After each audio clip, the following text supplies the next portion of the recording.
What would you like to see change in your life? And what is the biggest obstacle that you're facing now? I run 2 programs called Inner Knowing and Good Life Designed for serious individuals who are ready to take the next step in their personal and professional lives. I will personally be coaching a small group of individuals on tools and frameworks for creating an intuitive practice and for creating self-mastery in their life. As someone who's helped countless entrepreneurs open doors of possibility that they never thought existed, I've seen these strategies transform people's lives.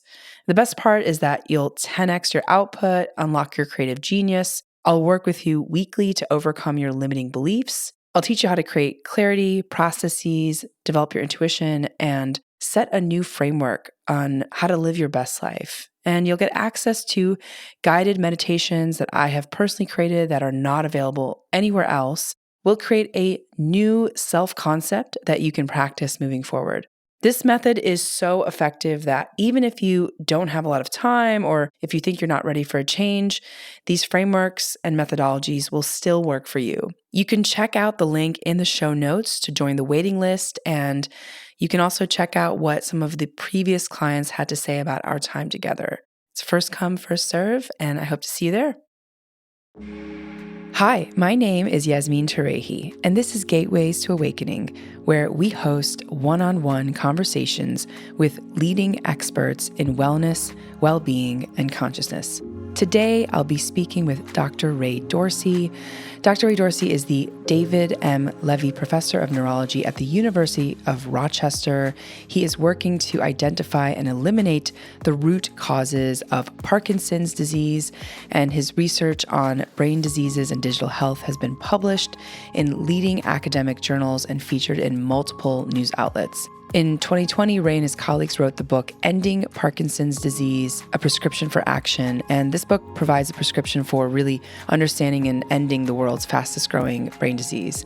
Ray also previously directed the Movement Disorders Division in Neurology Telemedicine at Johns Hopkins, and he just has such an incredible background. In 2015, the White House recognized him as a champion for change for Parkinson's disease. So without further ado, welcome to the show, Ray.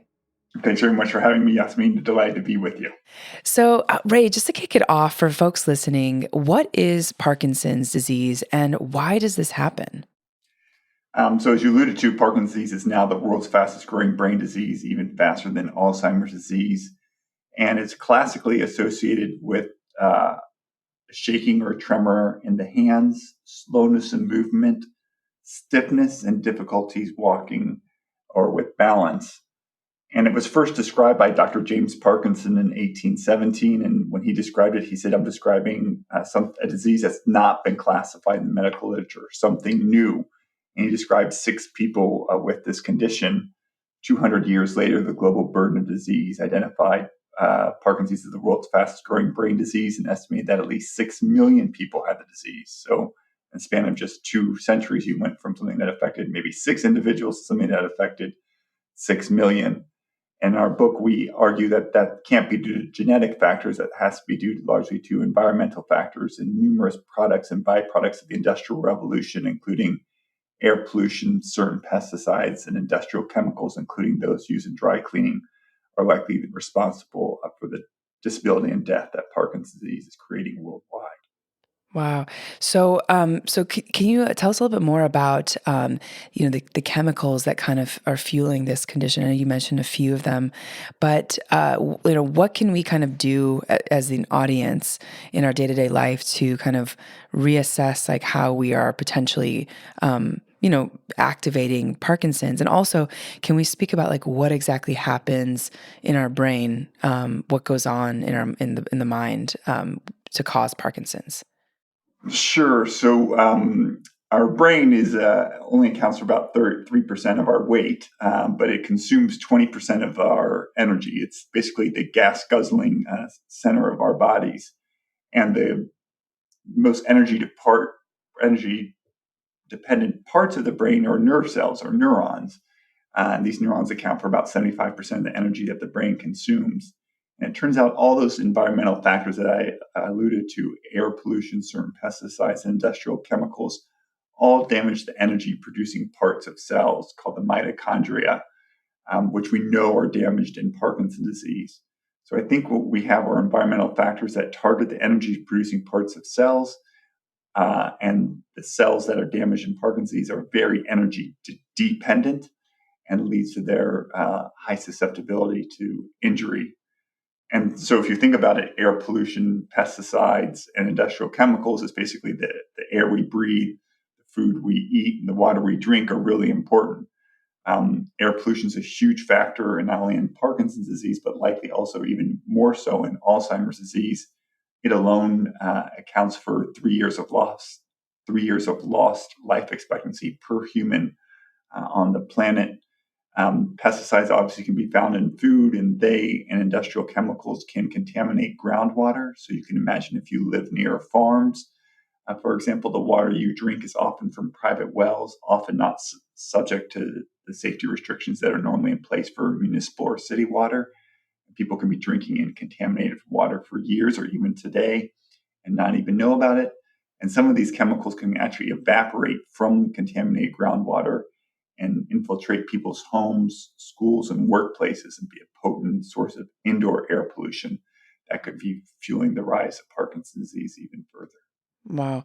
So, what pesticides in particular should we be kind of careful to stay away from? So the poster child, at least in the United States, is this pesticide called paraquat. It's considered the most toxic weed killer ever created. It kills the weeds that Roundup can't. It was created in the 1960s. And a report by The Guardian, British investigative newspaper, indicated that the manufacturers of the chemical knew about its risks of Parkinson's disease for at least the last 50 years, if not longer. In the 1960s, their own scientists fed paraquat to laboratory animals, and they developed a stiff gait and tremors. About in the 1970s, I believe, they identified, looking at the autopsy of some farmers who had died from Parkinson's disease, and saw that there was a loss of these nerve cells in the brain that produce a chemical called dopamine that we know are lost in Parkinson's disease. And worse, they sought to discredit scientists who were demonstrating the toxic effects of a paraquat. Over 30 countries, including China, have banned the chemical, but the use of the chemical in the United States has increased over the last decade. And for the last 5 years, for which we have records, use of paraquat in the United States in just about every state has more than doubled. It's used in corn, cotton, vineyards, and multiple other crops. Wow. So, wow. So, what can we do, kind of, as an audience, in terms of shifting policy or kind of, working with our congressmen or congresswomen? Like, what would you kind of tell folks? Maybe this is a little bit, off topic, but I'm actually curious for myself because I certainly don't want to be, susceptible to this. So there are a few things. One, we need to hold wrongdoers accountable. And if companies know about their toxic effects of their products and they don't withdraw them from the market and they don't seek to make a safer alternative and they seek to double down on their, quote, blockbuster product, we should hold them accountable. And the reason the Guardian was able to write this report is because there were lawsuits in the United States by farmers, for example, who developed Parkinson's disease after having worked with paraquat. And those lawsuits led to lots of information that the companies had to file in their defense. And the investigation of those records led to the Guardian report. And if people haven't read it, they should go just Google the Guardian plus paraquat and read about it. Second, we need to ask our representatives to ban paraquat. The EPA, as early as the 1970s, was considered doing so, but it hasn't. The three countries until last year, when the manufacturers of paraquat withdrew it from Canada, the three countries with the highest rates of Parkinson's disease are the United States, Canada, and Argentina, and all three had permitted the use of paraquat. To my knowledge, the United States and Argentina still do. So we need to tell our representatives, both the United States and around the world, to ban this chemical. And then if you live in rural areas and you get your water from a private well, you should have it tested. Unfortunately, at least in the United States, private wells aren't regulated by the Safe Drinking Water Act, and they're infrequently tested. And when they are tested, they're often just tested for the presence of bacteria and not for the presence of pesticides like paraquat or presence of industrial chemicals like trichloroethylene.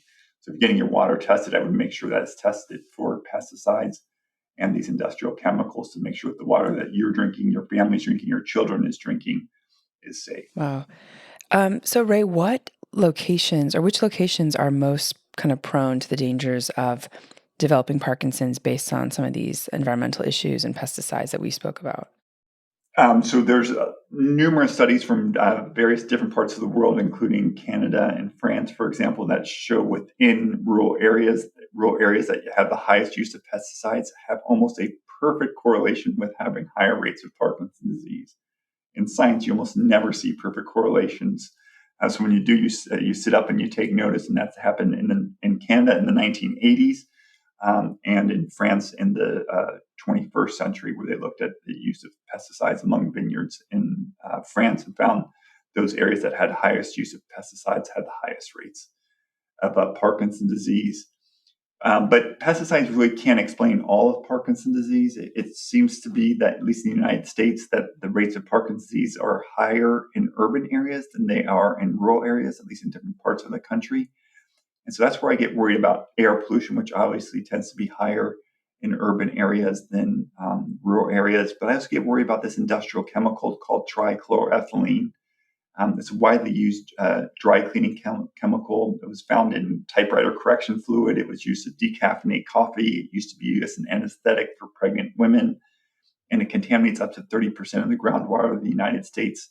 It's the same chemical that contaminated the Marine base Camp Lejeune in North Carolina. For those listeners in the United States, if they've been getting lots of advertisements about Camp Lejeune and cancer or Parkinson's disease, it's because this chemical trichloroethylene, a very simple 6-atom molecule, is known to cause cancer and is associated in research studies with a 500% increased risk of Parkinson's disease. Wow. And what about, in terms of like the cities that are most at risk? I mean, I know, because I think we briefly spoke about Los Angeles, for example. But I'm curious if you have like an idea of which cities, come to mind. Are they the most urban cities in the U.S. that are most susceptible? Yeah, so we don't have great data that pinpoints it, but I'll give you one. So this chemical trichloroethylene is widely used in degreasing and was widely used in Silicon Valley to clean off silicon wafers in consumer electronics. In the United States, we have these, the most toxic commercial sites are known as Superfund sites. And in Silicon Valley and Mountain View, California, there are 15 of these Superfund sites along a 7-mile stretch of a freeway called the 101 freeway in Mountain View, California, which goes through some of the most expensive real estate in the entire country. And that most expensive area of real estate in the entire country has some of the most contaminated industrial, commercial, and military sites in the entire country. So you can be living in what you would think would be an area of the country that's presumably healthy and certainly wealthy, but in fact, it's really susceptible has been susceptible to water pollution, and likely because these chemicals can evaporate from groundwater, kind of like how radon evaporates from the soil, and enter people's homes, schools, and workplaces undetected. And I suspect it's still an issue today. So, what are kind of some of the ways that we can protect ourselves, on a day-to-day basis if we do live in those areas, and just in general, obviously we spoke about, talking to our representatives, but let's say, what's like something I could do maybe today, if there is anything I can do today? There are lots of things. So one, I'll tell you what I did since I wrote the book. And I was largely ignorant of many of these issues until my colleagues and I wrote Ending Parkinson's Disease. I added a carbon filter to my water to reduce my likelihood of getting exposed to industrial chemicals or pesticides. You can just get those in the grocery store. Second, I buy a lot of organic produce. So I try to avoid pesticides as much as possible in the food that I eat. It turns out that even organic produce in the United States still has lower levels of pesticides, but still has pesticide residue on them. In some cases, the farms that produce organic produce are located next to farms that use pesticides. So I wash all my fruits and vegetables with water and a little bit of fruit and vegetable wash. I get it mine from Trader Joe's. It's like $3.99 for a bottle, and it lasts a long period of time. If you live in a polluted area, I would think about air filters for your home environment. When you drive on the freeway, I would recycle my air when I'm in the car, so I'm not drawing in polluted air from like a highway tunnel, for example. And then I would exercise. And so there's good evidence that vigorous exercise in your 30s, 40s, and 50s can decrease your risk of developing Parkinson's disease by about 20%. The equivalent is about 3.5 to 4 hours a week of like running or swimming. So a water filter for your home at home, buy organic produce if you can afford to do so. Wash all your fruits and vegetables with water and a little bit of a pesticide wash. And then use an air filter and exercise. Those are all things that you can do to lower your risk of Parkinson's disease. We put all of these and many more in our book, which provides a prescription for action that people can follow to decrease their risk of ever developing Parkinson's disease. Wow. Okay, those are amazing. So I'm like now thinking for myself. Okay, the windows that like actually the circulation of air, in the car, and that's something I never thought about, but I really appreciate that. And like if you live close to a freeway, I guess the air filter piece is really important. Yeah. So you shouldn't live near a freeway, and so there are, I think, the rules in the United States are you can't build residential buildings within, I think, 500 feet of the freeway, but those are not always followed. And you mentioned Los Angeles, and so my colleagues and I are working on another book called Losing Our Minds, in which we highlight that there are residential buildings in LA that are built at the intersection of two freeways.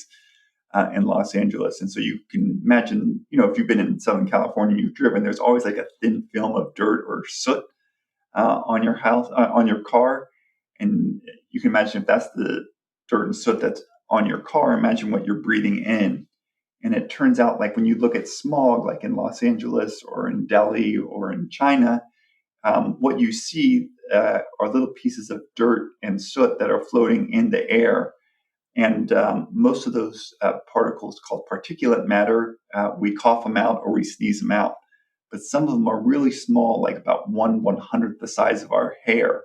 And they can bypass our normal protective mechanisms and go up through our nose that's responsible for smell, bypass our normal protective mechanisms for our brain, and enter up into the smell centers of our brain where they can spread.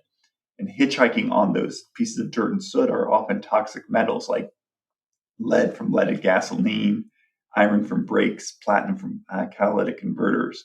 And those things could be triggering the misfolding of different proteins that are responsible for Parkinson's disease and for Alzheimer's disease. Wow. Oh my gosh. And so, okay, so But this is all. I know people get sad, but this is all preventable. The nice thing of what I'm telling you is that we don't need to have a world with Parkinson's disease. We don't live in a world where there's typhus. We don't live in a world where people are dying of yellow fever. We largely live in a world that's free of polio. These are all great accomplishments that we've done over the last 100 to 200 years. We can do exactly the same thing, I think, for Parkinson's disease. We can make a world where Parkinson's disease is not the fastest growing, but the fastest decreasing. We can create a world where Parkinson's disease, I think, is very, very rare. And we can do that by just doing simple changes. What's so profound about having clean water, clean air, and clean food? These are all things that wealthy nations, certainly nations like the United States and most nations of the world, can afford to spend money to do so. Yeah, absolutely. Absolutely. I love this so much. And I'm going to investigate like the ways that I can, make some changes right after this show, actually. But so Ray, like for folks who already have Parkinson's, let's say there's an elderly parent who has already developed Parkinson's, what are some of the treatments that are available for them? So I think I think we can take some lessons from the smoking. So if you have lung cancer, the first thing you should do is stop smoking. And so if you have Parkinson's disease, I'd be really, really concerned about protecting the remaining nerve cells that I have. And so I would be even more diligent about buying organic, about washing my fruits and vegetables, about having a water filter, about eating a Mediterranean diet, about exercising. I think all those things apply even more in greater numbers to people with Parkinson's disease. There was even recently a small study that suggested that people with Parkinson's who lived in more polluted areas were more likely to be hospitalized for their Parkinson's than people who lived in areas with cleaner air. So I think all those things are even more important for people with the disease. Exercise, as we've really found out over the last 20 years, is especially beneficial for people with Parkinson's disease. Anything that gets your heart rate up, makes you sweat a little bit. There's something called rock steady boxing, where people box, don't strike each other in the head, but they box as a form of exercise. Yoga, Tai Chi, running, swimming, dancing are all great ways to get your heart rate up and improve your balance. And then for people who have the disease and for whom exercise isn't enough, there are medications that replace the dopamine, the neurotransmitter or chemical in the brain that's lost in Parkinson's disease. And medications like levodopa can be really beneficial. And then for a subset of people who've had Parkinson's, usually for some period of time, who respond to the well some medications but developed complications of it, surgical treatments, including something called deep brain stimulation, can be really beneficial. And so, Ray, can you tell us maybe one or two like anecdotal stories of folks that you've seen that have gone through some treatments and really improved, and just sort of some case studies, just so we can understand what is it like to witness someone who has Parkinson's, and how how have you seen some people kind of really take some of these action steps seriously and prevent and live a kind of good life, or continue, or be able to live a good life, even knowing that they have this. Yeah. So for visual, people have seen the movie Awakenings that starred Robin Williams and Robert De Niro. It's actually Yes. about the development of this medication called levodopa, which took people with a rare cause of Parkinson's, likely due to an infectious pandemic around 1918. And it took people who were basically frozen in time and gave them the levodopa, and they had an awakening.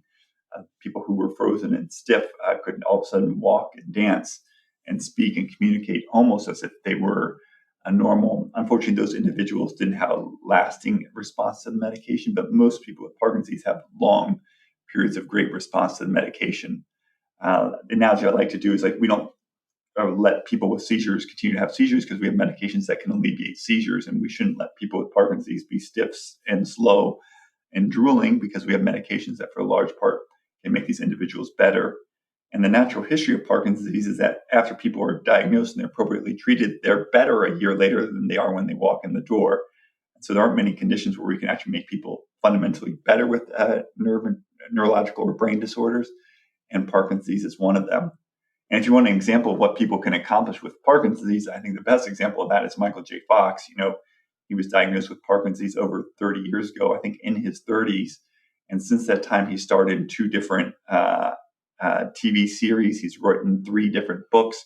He's formed the foundation that's invested over $1 billion in research related to Parkinson's disease. I think he's won multiple Emmys and a lifetime Oscar award.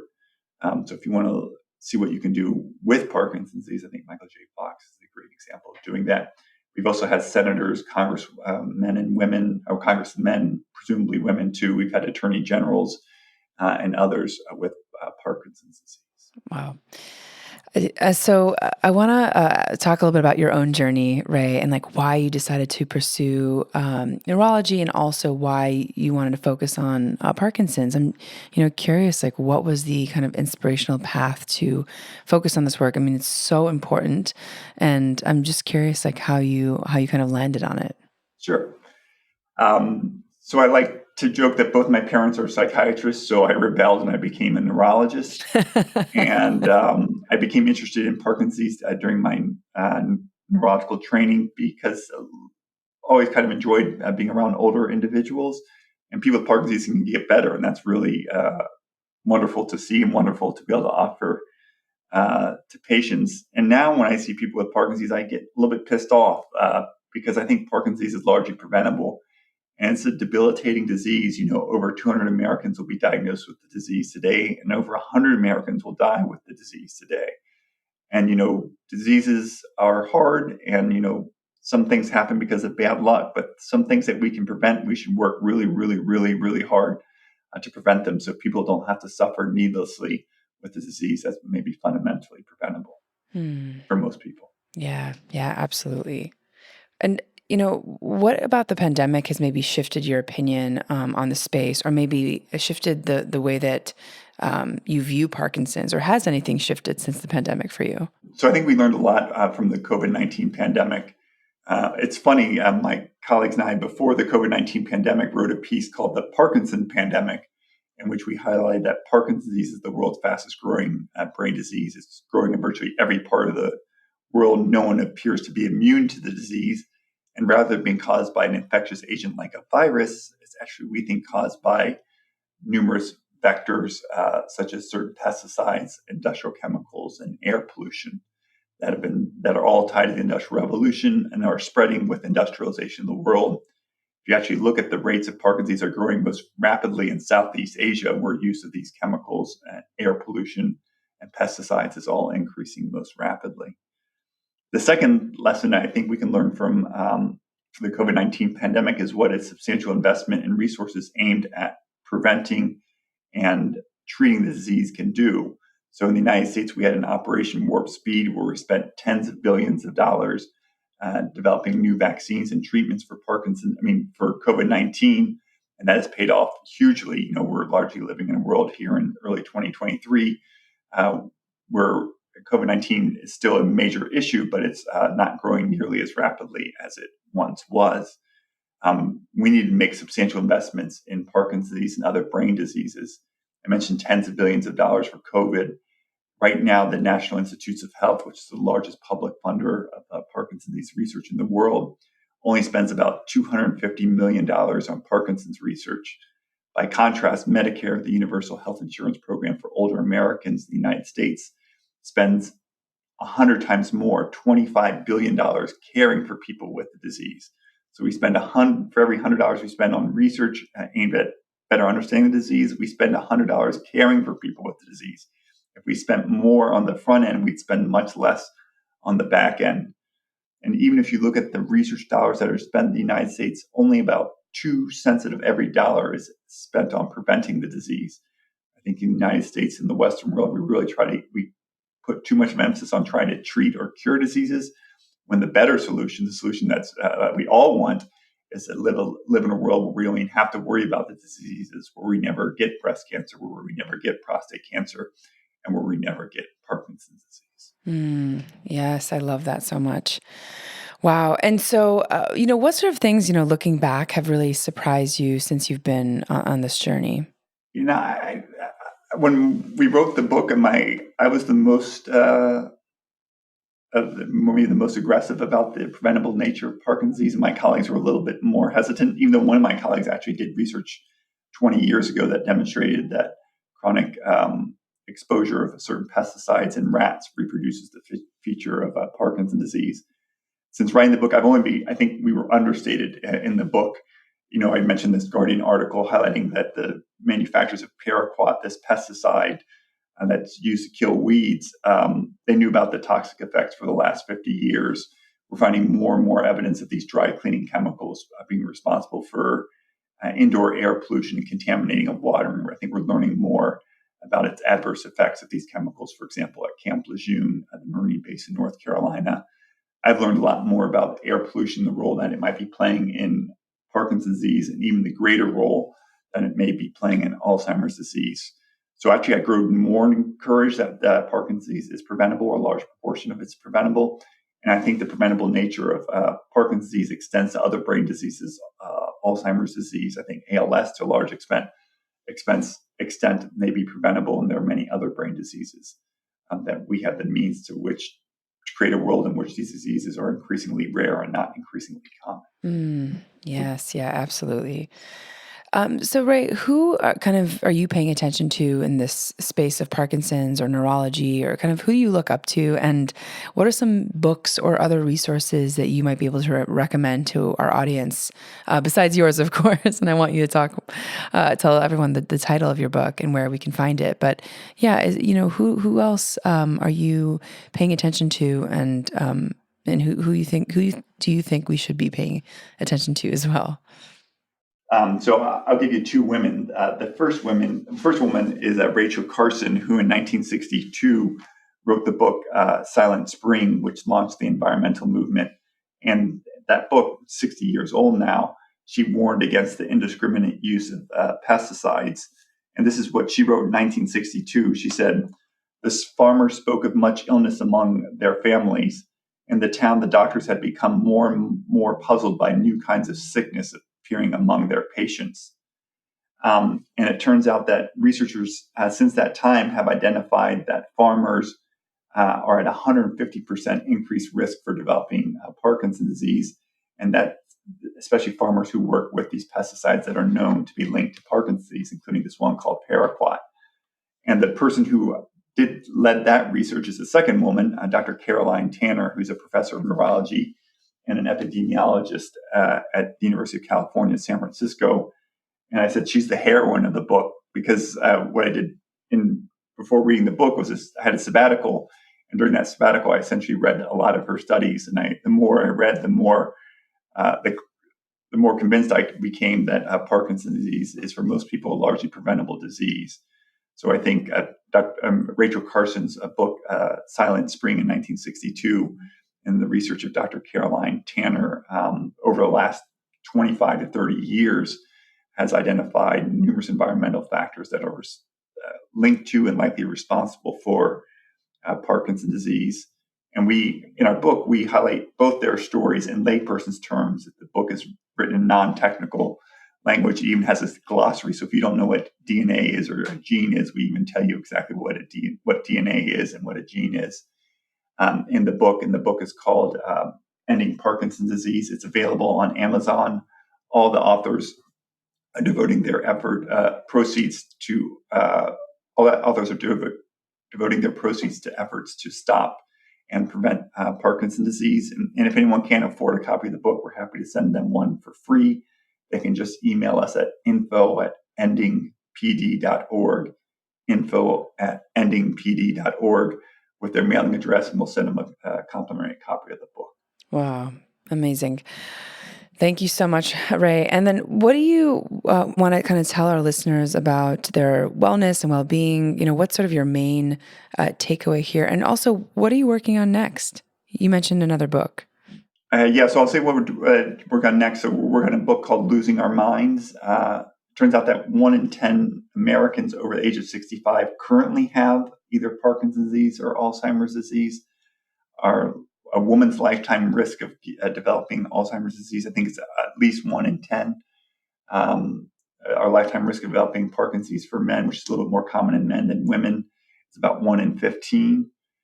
These are diseases that aren't going away unless we change their course. The only way we can change their course is the way that we've changed the course of other diseases in the past, and that's through activism and making our voices heard. So in the 1930s, we lived in a world where polio shut down swimming pools, churches, and community centers.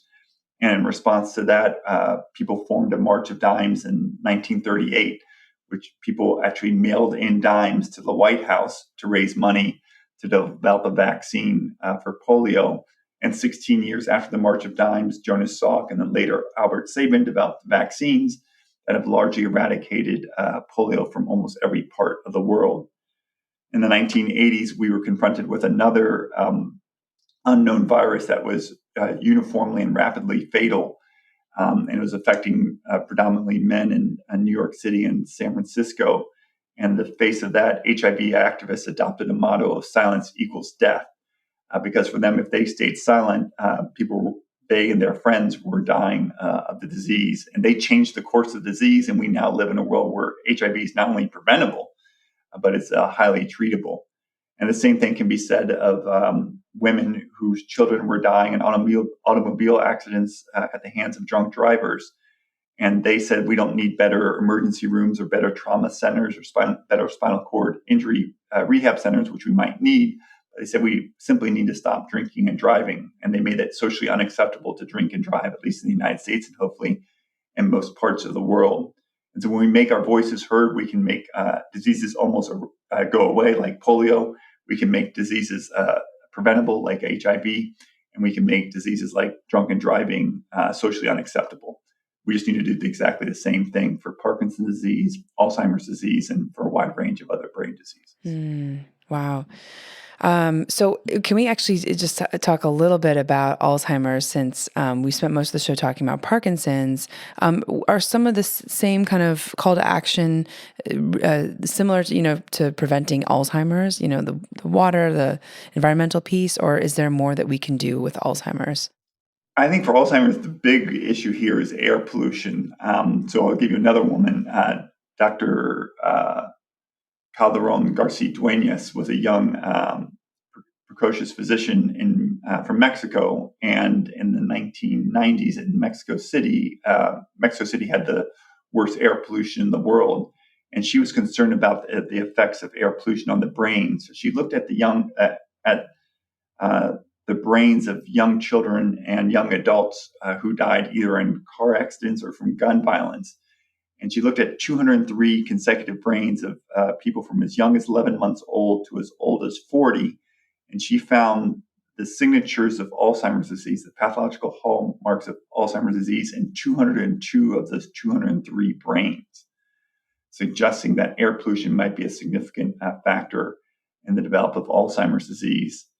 And when she was done looking at children and young adults, she looked at the brains of dogs, and she looked at the brains of dogs who lived in Mexico City, and the brains of dogs who lived in a much less polluted part of Mexico. And she found that the brains of dogs in Mexico City were far, far more likely to have these pathological hallmarks of Alzheimer's disease, this misfolded protein called beta amyloid, than dogs who lived in cleaner and then in parts of Mexico with much cleaner air.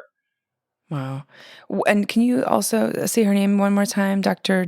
Duenas? Yeah, Dr. Lilian Calderon Garcia-Duenas. She's now at the University of Montana, where I presume she breathes in very clean air compared to that in Mexico City. Wow. Incredible. And where can people find you, Ray, or where can people find your book? And is there any other place that you'd like folks to navigate to? Yeah, so they can find our book on Amazon or in your library or in some bookstores. It's just called Ending Parkinson's Disease. Again, all authors are donating all our proceeds to efforts to stop the disease. If you can't afford it, or if you have a question about the disease or about Parkinson's, you can just email me at info@endingpd.org. And then we have a website and a newsletter you can sign up for at endingpd.org. Or again, the easy thing is just to email me at info@endingpd.org and say you want to be on our newsletter, and we'll put you on there. Amazing. Amazing. Thank you so much for your time, Ray. This was so lovely, and I've learned so much. I'm sure that folks listening are also going to be, really listening closely to these call to actions and shifting their life. And yeah, I sincerely hope this catalyzes a lot more, people to help end this disease, both Parkinson's and Alzheimer's. So thank you so much for all the work that you do. Thank you so much, Yasmin, for devoting so much time and effort to improving our brain's health and our wellness. Oh, thank you. Thank you. And for our audience, thanks for joining and for listening. In this episode, we learned about ending Parkinson's disease with Dr. Ray Dorsey. And you can tune in to Gateways to Awakening, where we host one-on-one conversations with leading experts in wellness, well-being, and consciousness. Thanks again.